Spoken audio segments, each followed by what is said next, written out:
It's hard to find a ministry that does not need to be vacated. It's been very, very busy in 2022 in terms of reading of government reports. We've now got 2 state capture reports from Judge Zondo out of the 3 that we're expecting. The SIU has come through with its assessment of what happened in the PPE scandal, and again, damning results from literally just a handful of months of activity in response to a pandemic. And now we've got this expert panel report from these 3 highly qualified and highly regarded advocates and professors. And of course, in a couple of weeks' time, we're going to need to get through the Zondo report, which is due at the end of February.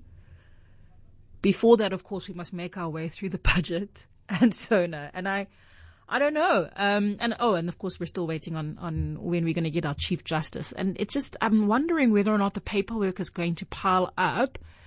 And that in the fashion of Cyril Ramaphosa, who has got generally many, many, many words in a sentence, even if he's not really saying much, that these are going to be similarly representative of a great deal of research and a great deal of words that might not do much.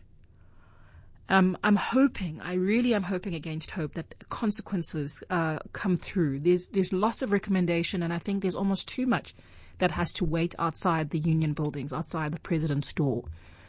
And for a person who has historically been so poor at actually pulling the trigger on anything, who kind of mulls things over extensively, placating anyone around him to give them the sense that they have had some kind of contribution to the decision that he's made, I'm hoping he has the mettle to handle the consequences of the security cluster ministers, Dlodlo, Mapisa-Nqakula and Cele, to handle the consequences of the likes of, let's say, from what we discussed earlier this morning, Ministers Creasy and Mantashe, who happen to be flying in the face of what we've decided as a country in terms of where we're going on climate change, to handle the public enterprises minister as well. Where did he go, Mr. Gordon? And finally, of course, pull into line out-of-pocket ministers like Sisulu, who work tirelessly to undermine him. It is that same factional undermining that is actually at the root, as we're seeing on this report, of the instability and the unrest that we've seen in South Africa, and it needs to be pulled to touch immediately. I feel very strongly about that.